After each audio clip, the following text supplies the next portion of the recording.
Muchísimas gracias. Es un verdadero placer estar aquí en físico. Ha habido, en fin, algunas otras ediciones en las que he podido mandar alguna intervención a través de vídeo, pero hoy tengo la fortuna de estar aquí, así que muchas gracias a la invitación de Digitales para participar en esta edición y para, en mi caso, hablar de una manera sucinta, pero en fin, yo creo que las cuestiones de fondo las voy a poder plantear en el tiempo que tengo para hablar, que es el que me han acotado y quiero cumplirlo, y vamos a ello, ¿no? Voy a decir al principio una serie de obviedades. Yo cuando las cosas, por más reales que sean, son obvias, lo tiendo a decir para que no crea nadie que estoy tratando a la audiencia como si no supieran nada, cosa que ocurre muchas veces, ¿no? Se dicen cosas que son tan básicas, pero hay veces que esas cosas básicas sirven muy bien para situar el tema del que vas a hablar, y yo lo voy a decir por eso. Bueno, en primer lugar, que es evidente que la transformación digital es un fenómeno global, nadie lo puede dudar, y igualmente evidente es que para afrontarla con éxito la Unión Europea es un valor añadido indiscutible. Hoy no hay un país en la Unión Europea que por sí mismo pueda afrontar este desafío, desde el más grande, que es Alemania, y no digamos los más pequeños, ¿no? En la Unión Europea tenemos de partida un activo realmente muy valioso. ¿Cuál es? Pues el mercado único. Es un mercado que permite desarrollar las economías de escalas necesarias para competir en una posición preferente en la economía mundial. Sin ese mercado único, sin esa escala, francamente, pues no sería fácil que pudiéramos competir. A lo largo de los últimos años se han tomado o están en proceso de tomarse importantes decisiones legislativas en el ámbito digital. La Ley de Gobernanza de Datos, la Ley de Servicios Digitales, la Ley de Mercado Digital, la revisión de la Directiva sobre ciberseguridad, sobre seguridad en las infraestructuras críticas, la conocida como la Directiva NIS, el Reglamento sobre Inteligencia Artificial y las regulaciones de identificación electrónica y la CHIPS Act, por ejemplo, son ejemplos muy claros de ellos. Como se ha dicho aquí, hace 2 días, el martes a las 12 de la noche, se alcanzó el acuerdo político entre los colegisladores comunitarios, entre el Consejo y el Parlamento, sobre la Ley de Datos. Y voy a seguir ahora diciendo algunas obviedades más. Los datos, nadie lo puede discutir, son el principal recurso de las tecnologías digitales. Es decir, son realmente un recurso primario, es el alimento primario de las tecnologías digitales. Sin cantidades crecientes y crecientes y crecientes de datos, tecnologías como la tecnología de nube o la de inteligencia artificial, muy en especial, no podría tener el desarrollo que continuamente está teniendo. ¿Por qué? Pues porque para ir desarrollando ese potencial necesita tener más y más y más y más datos sobre los cuales entrenarse y desarrollarse. Es así de sencillo, es muy complejo, pero es esa relación que hay entre el desarrollo de la nube, el Big Data, AI o Quantum, está claro que están indisolublemente ligadas a la disponibilidad de datos. El siguiente paso sería IoT. Con el desarrollo de IoT es evidente que el desarrollo de los datos va a ser exponencial. Se empiezan a desarrollar, pero va a tener un alcance extraordinario. Hay cálculos de todo tipo, todo hay que tomárselo cuando se pone negro sobre blanco cifras con mucha cautela, pero lo que sí es cierto es que fácilmente se pueden creer cuando, por ejemplo, datos de la Comisión Europea dicen que para el 2030 el valor global de los servicios de IoT podrían alcanzar los 11 billones de euros y dice la Comisión también que el 80% de los datos de IoT están infrautilizados. Pues bien, en este contexto, la Ley de Datos cambiará las reglas del juego mediante la creación de un ecosistema ágil de datos que permita un fácil acceso a una cantidad infinita de datos industriales provenientes de Internet de las cosas. El ámbito, el scope, por tanto, es Internet de las cosas. Estamos hablando de datos industriales, no de datos personales. Esa legislación no hace referencia a los datos personales. Si aparecen los datos personales, se redirigen al Reglamento General de Protección de Datos, que es el paraguas legislativo que los protege, ¿no? Se trata, en otras palabras, yo diría que los datos industriales se convierten cada vez más en un activo fundamental para la industria europea. No debemos olvidar que Europa tiene una posición competitiva mundial en la industria de manufacturas, una posición que, por tanto, hay que impulsar desarrollando para ello nuevas herramientas. La Ley de Datos contribuirá a optimizar los modelos y procesos empresariales existentes, impulsará el desarrollo de otros nuevos, creando valor y creando puestos de trabajo. Se trata de una ley horizontal que afecta a todos los sectores industriales y a sus cadenas de valor. Le voy a poner dos ejemplos, porque realmente su carácter horizontal se puede explicar con mucha visibilidad a partir de muchos ejemplos, pero yo he elegido dos. Uno de energía y otro de agricultura, para que haya una diversidad explicativa, ¿no?, mediante ejemplos. Imaginemos una empresa de energía que gestiona parques eólicos, pero que al no tener acceso a los datos que generan sus molinos y otras maquinarias conectadas, está muy disminuida, tiene muchas menos posibilidades de innovar y mejorar la gestión. Si tuvieran acceso a los datos que esas máquinas tienen en su uso, desarrollan en su uso, tendrían más posibilidades de poder innovar más y desarrollar una mejor gestión de su servicio. En segundo lugar, el segundo ejemplo podría ser una explotación agraria, que es también muy parecido en cuanto a la lógica del razonamiento. Que si tienen acceso a los datos que producen los dispositivos conectados, como tractores, sistemas de riego y otro tipo de maquinaria, tendrán también mayor capacidad de innovar y mejorar la gestión de la explotación. Pensemos, por ejemplo, en los servicios aftermarket, en los servicios de mantenimiento, en el caso del sector del automóvil, que ahí es otro sector que claramente vale también de ejemplo. Pues bien, entramos directamente ya en la Ley de Datos.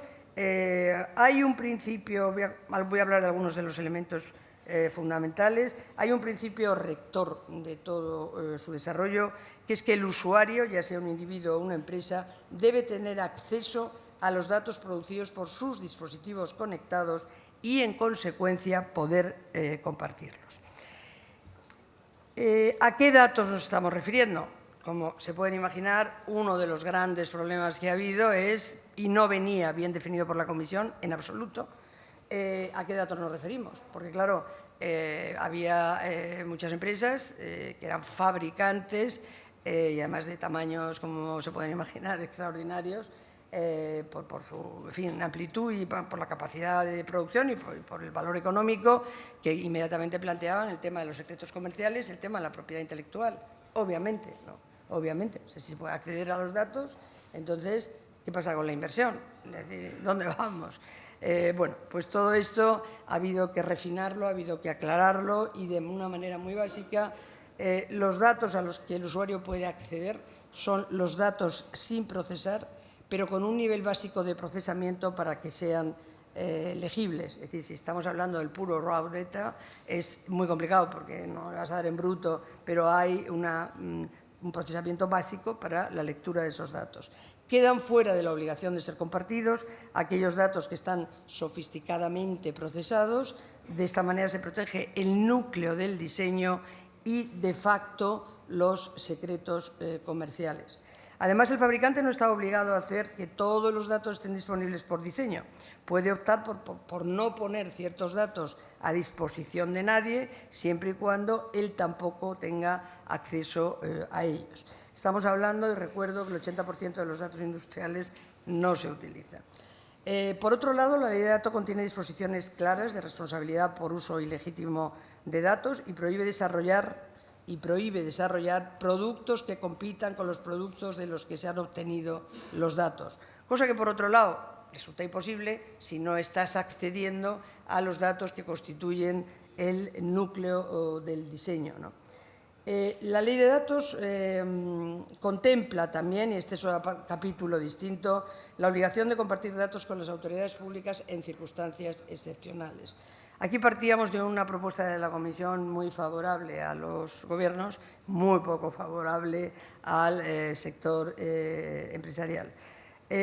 Obligaba que cuando se decidiera que había una situación no solo de emergencia pública, sino de excepcionalidad en una lista muy abierta, pues se le podían pedir a las empresas los datos que se necesitaran, aquí sí personales y no personales, en función de esa situación de excepcionalidad, sin pagar absolutamente nada, ni siquiera el coste de poner a disposición de las administraciones los datos. Pues bien, en este caso, la situación ha quedado de la siguiente manera. Existen solo dos supuestos. El primero, cuando corresponda a una emergencia pública que haya sido declarada por ley nacional, pensemos en el COVID, ataques terroristas, catástrofes climáticas de algún tipo, en fin, muy claramente se pueden definir. Y el segundo, cuando sin ser una emergencia pública de manera excepcional y caso por caso sea necesario que un organismo público competente tenga que intervenir y los datos no estén accesibles en el mercado. Lo primero que tiene que hacer el Gobierno en ese caso es ver si hay datos accesibles en el mercado, comprarlos.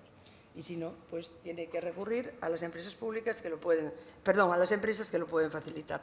En este segundo supuesto, las empresas deben recibir una compensación económica que debe cubrir los costes de hacer que los datos estén disponibles, así como un margen razonable de beneficio.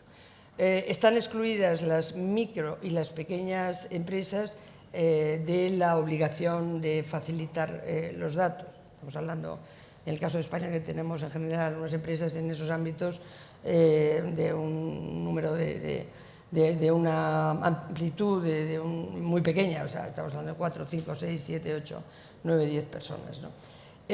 Bueno, pues además se establecen obligaciones de transparencia y la responsabilidad de los organismos públicos cuando solicitan datos bajo necesidades excepcionales también están sometidas a otras obligaciones.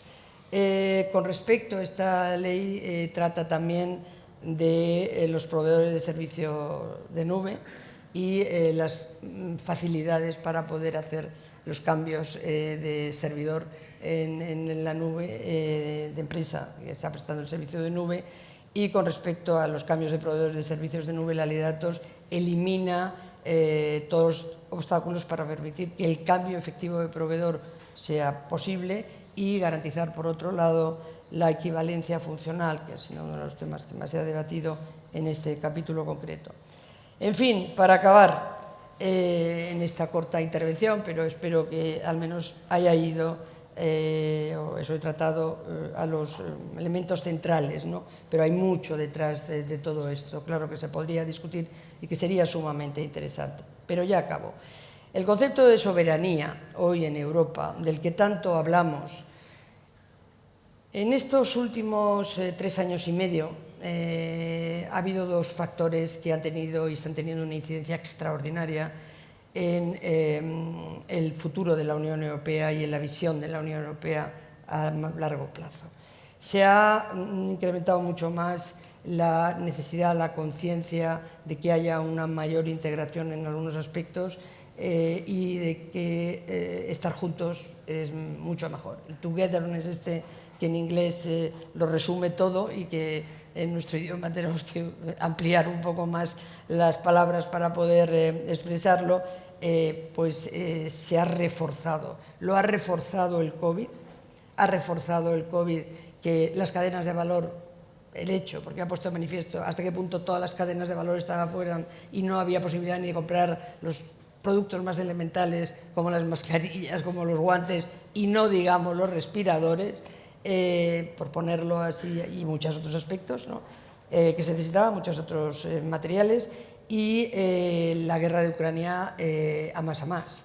La guerra de Ucrania ha puesto al descubierto las debilidades estructurales de la Unión Europea en materia de energía, utilizando la famosa frase que creo que fue Warren Buffett quien la utilizó, pero la reutilizaba en realidad. Cuando baja la marea se ve quién está nadando desnudo, y en materia de energía se ha visto claramente la desnudez de la Unión Europea. No tenemos fuentes de energía propias, más allá de aquellas que se han desarrollado por tecnologías vinculadas a las renovables y a elementos de la naturaleza como el sol o el viento, pero bueno, todo ha ido muy bien, mientras que ha habido provisión de energía, hasta que el proveedor de esa energía pues, ha entrado en una situación en la que la Unión Europea pues, ha visto en la obligación de desengancharse. El año 27 es el año en el que no tiene que haber ya ninguna importación desde Rusia, ¿no? Se han hecho grandes inversiones como Nord Stream 1, que al menos se ha llegado a utilizar, Nord Stream 2, que no se ha llegado ni a inaugurar, pero que han sido enormes inversiones de infraestructuras, y nos hemos visto en esa situación. Como consecuencia de todo ello, el tema de la soberanía estratégica, de la autonomía estratégica, etcétera, ha empezado a reforzarse. Y no hay mayor soberanía estratégica que tener una economía, tener una industria como sector de la economía, pero tener en su conjunto una economía que sea capaz de innovar más, y eso inmediatamente genera una capacidad competitiva global muy superior. Es decir, que el concepto de soberanía está vinculado a eso, y con la ley de datos estamos haciendo precisamente que eso sea posible, que haya una herramienta que impulse a nuestra industria en esa dirección, dando un salto en términos cualitativos de innovación y de competitividad. El potencial que tiene, por tanto, es enorme, y aquí me quedo. Muchísimas gracias, ha sido un placer.